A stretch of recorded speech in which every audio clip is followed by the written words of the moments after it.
Assalamualaikum warahmatullahi wabarakatuh. Alhamdulillahi rabbil alamin wassalatu wassalamu ala sayyidina Muhammad wa ala alihi wa sahbihi barik wasallim. Rabbi shrah li sadri wa yassir li amri wahlul 'uqdatam min lisani yafqahu qawli. Wala haula wala quwwata illa billahil aliyyil azim. Amma ba'du, kita mulakan pengajian kita dengan membaca hadis yang pertama dalam Sahih Bukhari dalam muka surat 10. Tajuk yang pertama, ikhlaskan niat. Dengan sanad yang bersambungan sehingga kepada Al-Imam Al-Bukhari rahimahullahu taala, dan seterusnya bersambung sanad kepada baginda Rasulullah sallallahu alaihi wasallam, daripada guru-guru beliau dan sampai kepada Sayyidina Umar ibn Al-Khattab radhiyallahu taala anhu di atas mimbar. Ia berkata, aku telah mendengar Rasulullah sallallahu alaihi wasallam bersabda, عن عمر بن الخطاب رضي الله عنه على المنبر قال سمعت رسول الله صلى الله عليه وسلم يقول إنما الأعمال بالنيات وإنما لكل امرئ ما نوى فمن كانت هجرته إلى دنيا يصيبها أو امرأة ينكحها فهجرته إلى ما هاجر إليه رواه البخاري. Hanya saja segala amalan itu akan sah apabila disertakan dengan sebab niat yang betul, dengan niat yang ikhlas. Satu pendapat menyatakan sah, satu pendapat menyatakan sempurna. Menurut tiga mazhab, sah amalan itu dengan niat. Menurut mazhab Hanafi, menjadi sempurna dengan sebab niat. Dan hanya saja bagi setiap seseorang itu balasan menurut apa yang ia niatkan. Maka barang siapa yang hijrahnya kepada dunia yang ia dapatkan atau kerana seorang perempuan yang ia akan kahwini, maka hijrahnya itu hanya mendapat apa yang ia niatkan. Jadi hadis yang pertama yang kita pelajari pada petang ini di tempat yang begini mulia, tempat Imam Bukhari lahir, di Bukhara, tempat Imam Bukhari dibesarkan. Imam Bukhari rahimahullahu taala pernah belajar di sini, pernah mengajar di sini, dan kita syukur pada Allah Subhanahu wa taala kerana pada petang ini Allah taala mentakdirkan dan mempermudahkan kita untuk hadir di tempat seorang imam yang menyusun kitab yang dikatakan kitab yang paling sahih selepas Al-Quranul Karim. Al-Quranul Karim diturunkan di Mekah, disudahi di Madinah, Nabi SAW dikebumikan di Madinah, dan pewaris Nabi SAW yang terbesar yang mewaris dan menyampaikan hadis Nabi SAW ialah Al-Imam Al-Bukhari, yang digelar sebagai Amirul Mu'minin fil Hadis, ketua kepada orang beriman dalam hadis ataupun raja dalam bidang hadis. Pada zaman dulu Amirul Mu'minin khalifah atau pemimpin nombor satu negara.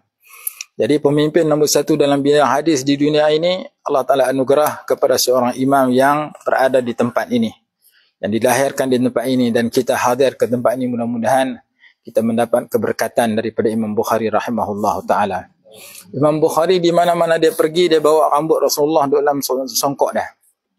Dia mengaji, dia belajar. Jadi Imam Bukhari ni sekali baca lekat, sekali tengok ingat. Imam Bukhari ini satu, kan kalau dia nak menghadirkan sesuatu maklumat sepintas, secepat kilat, cepat sampai. Sehingga cerita yang terhebat yang Allah anugerah kepada Imam Bukhari, apabila dia masuk Baghdad, orang Baghdad mendengar Imam Bukhari ini seorang tokoh yang hebat dalam bidang hadis, maka 10 orang ulama, 400 orang ulama telah berhimpun dan berpakat untuk menguji Imam Bukhari. Sampai mereka memilih 10 orang untuk membaca setiap seorang 10 hadis, 10 orang 100 hadis yang ditukar sanad-sanadnya daripada 1 sampai habis. Hadis yang pertama dibaca, Imam Bukhari kata saya tak tahu. Sampai 10 hadis Imam Bukhari kata saya tak tahu. Sehingga penonton melihat dan menyatakan bagaimana dianggap beliau seorang imam hadis, sedangkan satu hadis pun tak faham, tak tahu. Sampai habis 10 orang itu membaca 10 buah hadis setiap seorang, semuanya jumlah 100. Imam Bukhari jawab tak tahu. Akhirnya Imam Bukhari menyatakan, Yang betul daripada semua orang yang baca 100 hadis tadi, hadis yang pertama kamu membaca sekian. Yang sebenarnya sekian. Imam Bukhari memperbetulkan 100 buah hadis sekelip mata. Yang hebat bukan sahaja dia boleh menyampaikan hadis yang betul dengan sanad yang betul sebab dia dah hafal. Yang hebatnya dia menghafal hadis yang sanad yang salah sekelip mata dan menjelaskan dalam masa sekelip mata. Itu kata Imam Al-Hafidh Ibn Hajar Al-Asqalani. Hebat Imam Bukhari bukan dekat dia menghafal hadis, tetapi dia boleh menghafal hadis. Semua kata-kata sekelip mata dia dengar dan dia ulang balik tanpa aja salah dalam satu huruf. Ini adalah satu ayah min ayatillah. Tanda kebesaran Allah yang Allah anugerah kepada Al-Imam Muhammad bin Ismail Al-Bukhari rahimahullah ta'ala. Beliau bermimpi berjumpa Nabi SAW. Beliau memegang kipas di hadapan Nabi SAW. Nak membela, nak menepis apa saja yang datang kepada Rasulullah. Ketika beliau terjaga dan ditanya kepada pentadbir mimpi, pentadbir mimpi itu menyatakan bahawa engkau akan menjadi pembela kepada hadis-hadis Rasulullah SAW.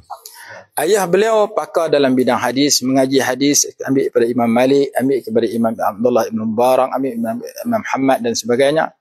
Ayah beliau meninggal ketika dia kanak-kanak dan ayah beliau menyatakan, aku tidak pernah mendapatkan dan memelihara keluargaku dengan 1 dirham pun daripada wang yang haram maupun wang yang syubhah. Hebatnya ayah beliau adalah alim dalam bidang hadis, seorang yang menjauhi segala yang haram dan syubhah. Akhirnya Allah bagi anak yang luar biasa, yang pintar. Masa kecil-kecil dia buta, maka mak dia pula Allah Ta'ala anugerah kehebatan kepada mak dia, yang sering berdoa, yang akhirnya kehebatan kepada mak dia muncul, kehebatan kepada berikan anak-anak itu juga muncul. Mak dia bertemu dengan Nabi Ibrahim AS dalam mimpinya. Nabi Ibrahim berkata, anak kamu sudah boleh melihat dengan sebab doa yang kamu mohon kepada Allah Subhanahu Wa Taala. Akhirnya ketika dia bangun tidur, dia melihat anaknya yang buta sebelum itu telah diberikan penglihatan yang cerah.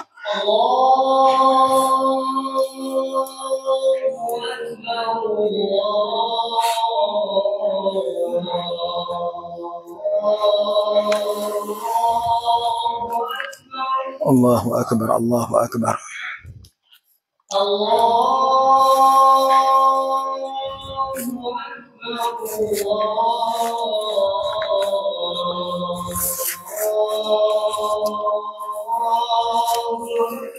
Allahu Akbar, Allahu Akbar.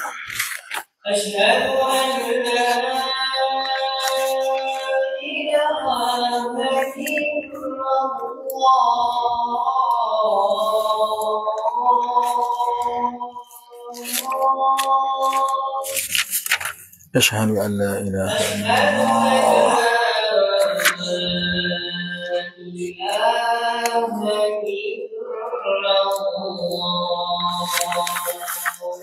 أشهد أن لا إله إلا الله.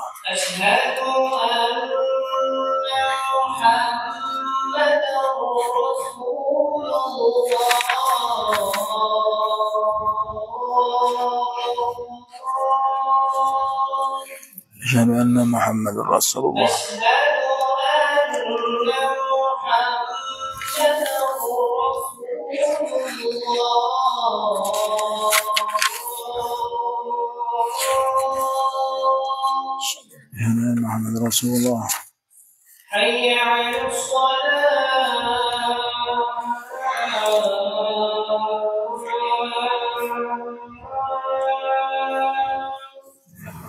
لا حول ولا قوة إلا بالله العلي العظيم.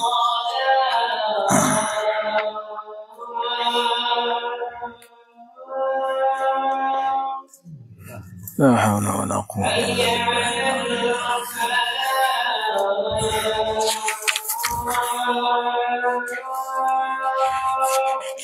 لا حول ولا قوة إلا بالله العلي العظيم.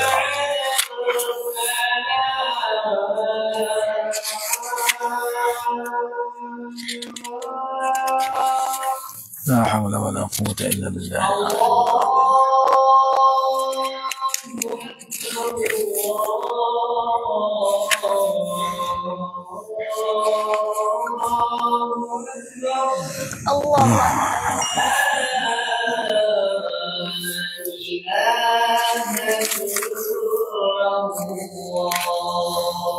لا إله إلا الله سيدنا محمد رسول الله صلى الله عليه وسلم. اللهم رب هذه الدعوة التامة والصلاة القائمة على سيدنا محمد الوسيلة والفضيلة.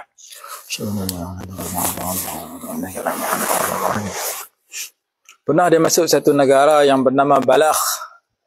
Lalu penduduk negeri itu meminta dia menulis hadis yang dia belajar daripada guru-guru beliau. Lalu beliau menulis 1000 buah hadis dari 1000 orang guru. Seorang guru satu hadis. 1000 orang guru 1000 hadis. Guru dia berjumlah 1080 orang. Jadi setiap seorang guru tu dia boleh hafal hadis dan dia boleh keluarkan sehingga dia mengarang satu kitab namanya 1000 hadis dari 1000 guru. Itu hebatnya Imam Bukhari. Jadi dia dikurniakan quwwatuz zakirah, hafalan yang kuat, ingatan yang kuat dan cepat mendatangkan sebarang maklumat yang beliau inginkan. Beliau menyatakan saya menyusun Sahih Bukhari yang jumlahnya 7,500 hadis tersebut daripada 600,000 hadis. Beliau hafal hadis sahih saja melebihi 100,000. Hadis yang tak sahih melebihi 200,000. Disebutkan dalam kitab-kitab yang menceritakan kehebatan beliau. Kenapa beliau menyusun Sahih Bukhari? Yang pertama kerana salah seorang guru beliau yang bernama Imam Ishaq bin Rahawayh mencadangkan beliau untuk menyusun Sahih Bukhari. Yang kedua kerana dia berjumpa Nabi SAW dan ditafsirkan dengan mimpi tersebut. Kamu kena karang Sahih Bukhari kerana kamu dalam mimpi kamu telah menggunakan sesuatu alat untuk mempertahankan Rasulullah SAW. Maka dengan dua sebab itu menyebabkan dia menyusun Sahih Bukhari yang hasil daripada pengajian dia. Di kawasan ni dia mengaji beberapa tahun. Umur tak sampai 10 tahun dia hafal Quran. Dan umur tak sampai 10 tahun dia mula hafal hadis dah. Masa dia mula-mula mengaji hadis, dia masuk dalam majlis hadis ketika dia seorang kanak-kanak. Ada orang tanya, hari ini kamu tulis berapa hadis? Dia kata, saya telah tulis 2 buah hadis. Lalu ditertawakan oleh kawan-kawan dia yang sama-sama mengaji pada masa itu. Lalu seorang syekh berkata kepada mereka, kamu ketawa kepada dia sekarang, jangan kamu ketawa perli dia. Kemungkinan selepas ni dia akan mentertawakan kamu. Jangan kamu pandang remeh kepada dia yang boleh tulis 2 hadis pada hari ini. Satu masa kamu akan kagum dengan apa yang Allah anugerahkan kepada dia. Akhirnya terjadi apa yang disebut oleh syekh tersebut. Apabila Imam Bukhari rahimahullahu ta'ala belajar di sini, setelah belajar, beliau keluar ke negeri-negeri yang berdekatan. Lebih kurang 5 tahun. Habis negeri yang berdekatan, mak dia bawa pergi haji dengan abang dia, nama Ahmad, dia nama Muhammad. Setelah selesai buat haji, mak dia pun balik, abang dia balik, dia tak mau balik. Dia nak mengaji di Mekah. Duduk di Mekah seketika, kemudian dia berpindah ke Madinah. Dia mengajak di Madinah. Umur 18 tahun dah mula karang kitab. Kitab yang pertama dia karang nama At-Tarikhul Kabir.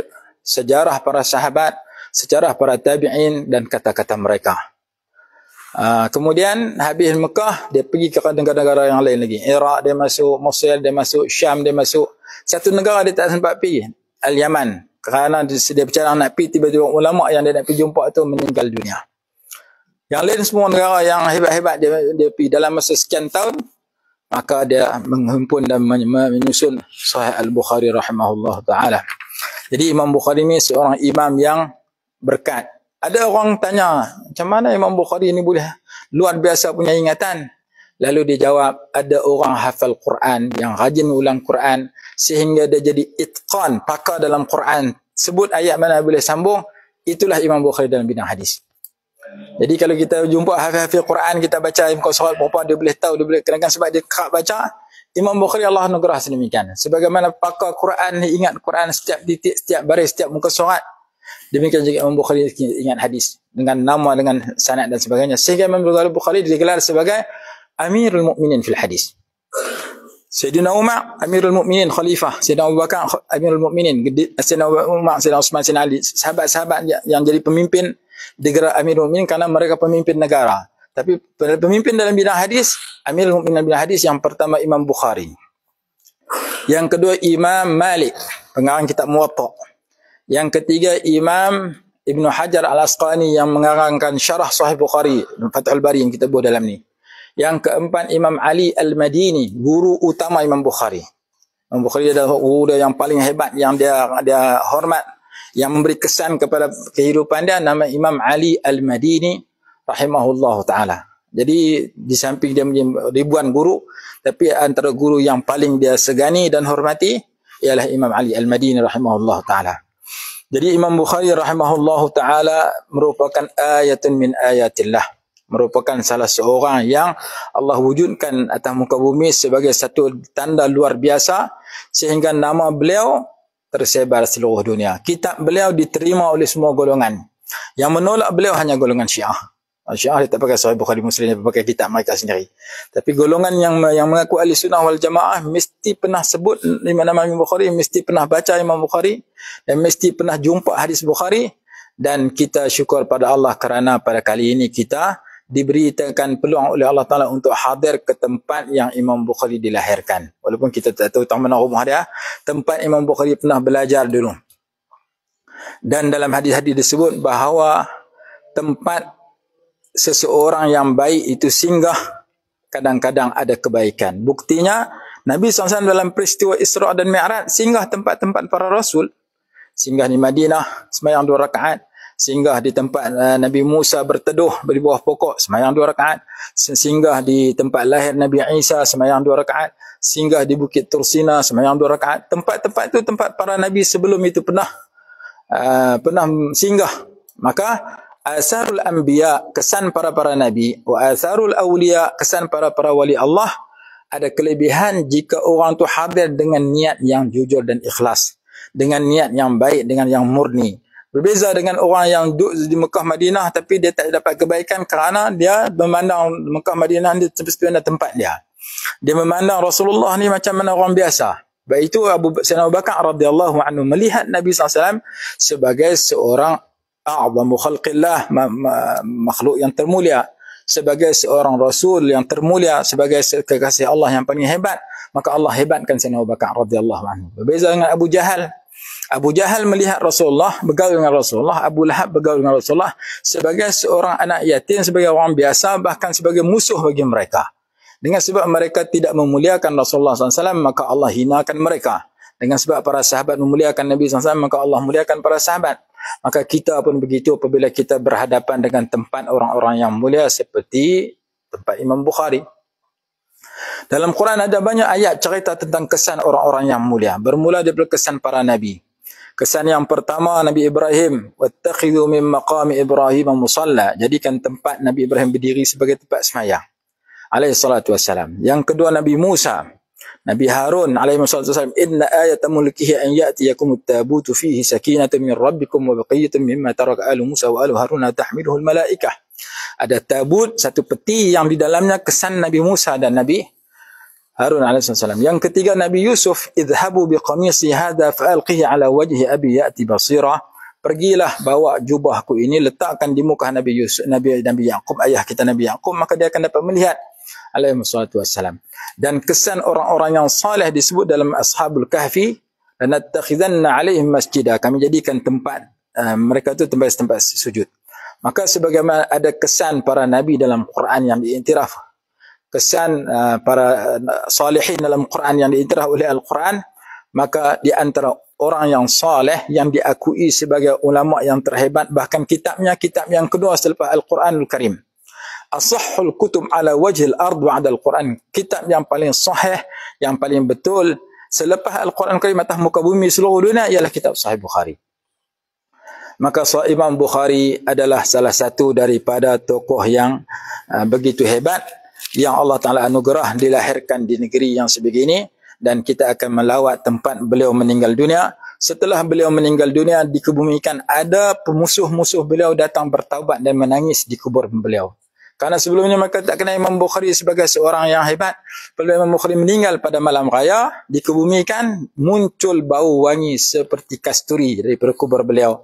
Diambil tanah beliau oleh orang ramai pada masa itu. Pakat ambil. Akhirnya dibuat pagar supaya tidak boleh didekati oleh masyarakat pada masa itu. Jadi setelah Imam Bukhari meninggal, ramai yang bertaubat setelah melihat anugerah Allah kepada beliau. Yang sebelumnya beliau diuji. Beliau mula-mula mengajar di Naisabur. yang mengaji pada dia puluhan ribu, didengki oleh orang di situ, maka orang situ buat satu isu yang memfitnah beliau, menyebabkan beliau terpaksa keluar dan datang ke sini. Patah balik tempat beliau belajar, beliau mengajar. Mengajar pula ada Amir ini Sultan di sini. Panggil Imam Bukhari pergi mengajar di rumah beliau. Wah, Imam Bukhari memang mengajar anak-anak saya. Wah, Imam Bukhari memang mengajar saya di rumah, di istana saya. Imam Bukhari kata, saya tak mau mengajar ilmu kepada orang-orang tertentu sahaja tanpa mengajar kepada orang tertentu. Kalau kamu nak mengaji, datang mengaji di masjid. Atau datang mengaji di rumah saya. Dua pendapat. Ada pendapat kata datang di masjid. Maka Sultan pada masa itu bahasa cemburu, bahasa marah, dengan sebab Imam Bukhari tidak melaksanakan arahan beliau. Imam Bukhari kata, aku tidak mahu menghinakan ilmu pengetahuan. Kalau kamu nak ilmu, kamu datang belajar di sini. Maka perancangan dibuat oleh musuh-musuh beliau, akhirnya beliau disuruh oleh Sultan untuk keluar. Kata Imam Bukhari rahimahullah, kamu Sultan, kalau kamu tak mau dengar cakap aku, kamu marah pada aku, kamu boleh halang aku. Kalau kamu halang aku, kamu suruh aku keluar daripada negeri ini, di akhirat esok aku boleh bagi tahu kepada Allah bahawa aku tak boleh mengajarkan dia halang. Supaya dia lepas tanggungjawab. Macam zaman lah orang digam dalam radio, dalam TV. Kalau dia tak boleh mengajar, dia boleh bagi tahu macam Imam Bukhari jawab. Kenapa kamu tak mengajar? Karena Allah tak, karena aku dihalang oleh untuk mengajar. Itu Imam Bukhari jelaskan kepada raja pada masa itu. Akhirnya dihalang sungguh. Lalu Imam Bukhari mendoakan kepada raja itu, dalam masa tak sampai sebulan raja itu dipecat daripada jawatannya dan dipenjarakan dan dibawa di atas kaldai keliling kota Bukhara. Dihina dengan sebab Allah makbul doa Imam Bukhari ke atasnya. Imam Bukhari pindah ke Samarkand dan setelah itu meninggal dunia di sana. Dan beliau menjadi tempat ziarah ulama orang ahli sunnah seluruh dunia. Jadi kita syukur pada Allah Subhanahu wa taala kerana kita diberikan peluang untuk datang ke tempat yang Allah Taala kehendaki lahir seorang imam yang besar. Nama dia Muhammad, ayahnya Ismail, tapi lebih dikenali dengan Imam Bukhari. Sebagaimana Imam Syafi'i, nama dia Muhammad, ayahnya Idris, lebih dikenali sebagai Imam Syafi'i. Sebagaimana Imam Ghazali, nama dia Muhammad, ayahnya Muhammad, dikenali sebagai Imam Al-Ghazali rahimahullah ta'ala. Jadi di tempat ini kita ambil berkat baca satu hadis Nabi SAW daripada Imam Bukhari. Nanti sebab apa dimulakan dengan hadis ini, kita akan sambung dalam pengajian tabah, kerana masa diberikan kepada kita agak singkat. Dan Alhamdulillah kita dapat syukur kerana kita boleh mengaji juga belum singkat. Dan terima kasih kepada saudara kita Mansur yang berusaha untuk kita dapat membaca hadis pertama di tempat yang penuh berkat yang kita harapkan. Dengan kedatangan kita di sini, Allah Ta'ala kurniakan kurniaan terbaik kepada kita dunia akhirat. Allah jadikan kita orang yang bila meninggal dunia, bukan pahala kita berhenti, bahkan pahala kita berterusan hingga hari kiamat. Sebagaimana Imam Bukhari rahimahullah dah meninggal dunia, tapi pahala kepada Imam Bukhari itu berterusan hingga hari kiamat. Jadi orang yang mati, beliau meninggalkan 3 perkara, pahalanya tak akan berhenti. Yang pertama sedekah jariah, wakaf. Yang kedua anak yang soleh yang ia tinggalkan. Yang ketiga ilmu yang bermanfaat yang disebarkan. Jadi kita harapkan 3 tawaran ini kita rebut semasa kita hidup. Kita mati besok, kita pejam mata besok, tapi pahala kita berterusan sehingga hari kiamat, kerana kita berusaha meninggalkan 3 perkara yang ditawarkan dalam hadis Nabi SAW. Jadi mudah-mudahan pertemuan kita di tempat yang begini mulia, yang walaupun nampak biasa, tetapi Allah dah kehendak ni satu tempat yang melahirkan tokoh ulama dunia yang kitabnya diterima sebagai kitab yang terhebat di seluruh dunia. Kalau kita tak boleh mengaji keseluruhan, sekurang-kurangnya kita telah mengaji beberapa hadis, dan kita telah berhadir dan berdoa dan belajar di tempat yang beliau telah beramal di sini. Dan mudah-mudahan kita balik ke sana ada manfaat keberkatan kepada diri kita, ahli keluarga kita, anak cucu kita, zuriat kita hingga hari kiamat. Sebagaimana Imam Ghazali rahimahullah, ayah dia masuk dalam majlis ilmu. Ayah dia berasa rugi menuntut ilmu yang sedikit. Rugi, aku dah tua baru nak belajar. Ayahnya berdoa dalam majlis ilmu, akhirnya Allah kurniakan Imam Ghazali. Maka kita dah, mungkin kita tak sempat nak jadi ulama, kita doa anak cucu zuriat kita hingga hari kiamat menjadi seperti Imam Bukhari, menjadi waris kepada Imam Bukhari, menjadi waris kepada imam besar yang menjadi awliya illah sahih kasih Allah Subhanahu wa taala. Jadi mudah-mudahan walaupun pengajian kita singkat, beberapa minit, beberapa ketika, tetapi inilah tempat yang diidamkan oleh seluruh umat Islam dunia yang membaca Sahih Bukhari, yang ingin hadir ke tempat yang sebegini tapi mereka tak sampai peluang lagi dapat ke sini. Kita alhamdulillah walaupun mengaji sikit tapi kita syukur pada Allah kerana Allah telah hadirkan kita di sini, dan mudah-mudahan dengan niat yang murni, niat yang ikhlas daripada semua jemaah, Allah Ta'ala kurniakan kurniaan terbaik kepada kita dengan berkat Nabi SAW, dengan berkat seluruh para Nabi dan para Rasul, dengan berkat seluruh para kekasih Allah SWT, termasuk Imam 4 Mazhab, termasuk imam-imam tafsir, imam-imam hadis, dan termasuk juga imam besar yang kita hadir di tempat beliau yang bernama Al-Imam Muhammad bin Ismail Al-Bukhari rahimahullah ta'ala. Dan kita tutup dengan sedikit doa. A'udzubillahi minasyaitanirrajim. Bismillahirrahmanirrahim. Alhamdulillahirabbil alamin. Wassalatu wassalamu ala sayyidina Muhammad wa ala alihi wa sahbihi barik wasallim. Allahumma anfa'na bima 'allamtana. Ya Allah, beri manfaat terhadap ilmu yang kau ajarkan, yang telah kau ajarkan kepada kami. Wa 'allimna ma yanfa'una, dan ajarkan kepada ilmu yang membawa manfaat kepada kami. Wa zidna ilman yanfa'una, dan tambah kepada kami segala ilmu yang membawa manfaat kepada kami dan kepada umat Islam. Allahumma inna nas'aluka min khairi ma sa'alaka minhu sayyiduna Muhammadun sallallahu alaihi wasallam wa ibadukas salihun wa Imamul Bukhari rahimahullah. Ya Allah, semuanya kami mohon kepada Engkau segala kebaikan yang dipohon oleh Nabi Muhammad SAW dan dipohon oleh hamba-hambamu yang saleh dan dipohon oleh Imam Bukhari rahimahullah ta'ala. Ya Allah, Tuhan kami kurniakan keberkatan kepada kami dengan berkat Imam yang besar, Imam Bukhari rahimahullah ta'ala, agar Engkau jadikan kami pengikut setia kepada Nabi Muhammad SAW dan Engkau masukkan kami ke dalam syurga dengan berkat syafaat Nabi besar Muhammad SAW. Allahumma rzuqna mutaba'atan Nabi sallallahu alaihi wasallam.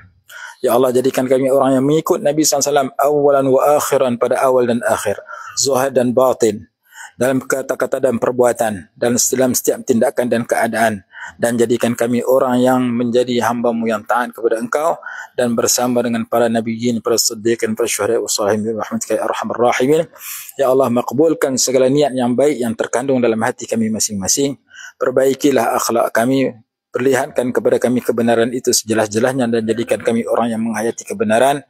Perlihatkan kepada kami keburukan itu sejelas-jelasnya, dan jadikan kami orang yang menjauhi segala keburukan. Dan kurniakan kepada kami kematian yang terbaik. Masukkan kami ke dalam syurga Al-Firdausil A'la bersama Nabi besar Muhammad SAW birahmatika ya arhamar rahimin. Rabbana taqabbal minna du'aana innaka antas sami'ul alim. اللهم أحسن عاقبتنا في الأمور كلها وأجرنا من خزي الدنيا وعذاب الآخرة. اللهم إنا نسألك min khairi ma sa'alaka minhu sayyidina Muhammadin sallallahu alaihi wasallam. Ya Allah, sesungguhnya kami mohon segala kebaikan yang dipohon oleh Nabi besar Muhammad sallallahu alaihi wasallam, dan kami berlindung denganmu daripada segala keburukan yang mohon perlindungan daripadanya oleh Nabi besar Muhammad sallallahu alaihi wasallam birahmatika ya arhamar rahimin. Rabbana atina fid dunya hasanatan wa fil akhirati hasanah wa qina adzabannar. Sallallahu alaihi sayyidina Muhammad wa alihi wasallam. Alhamdulillahirabbil alamin. Taqabbalallahu minkum. Kita tutup pengajian kita dengan tasbih kafarah dan surah Al-Asr. Subhanakallahumma bihamdik, asyhadu an la ilaha illa anta, astaghfiruka wa atubu ilaik. Bismillahirrahmanirrahim. Al-Asr. Innal insana lafi khusr illa alladhina amanu wa 'amilus solihat wa tawassaw bil haqq wa tawassaw bis sabr.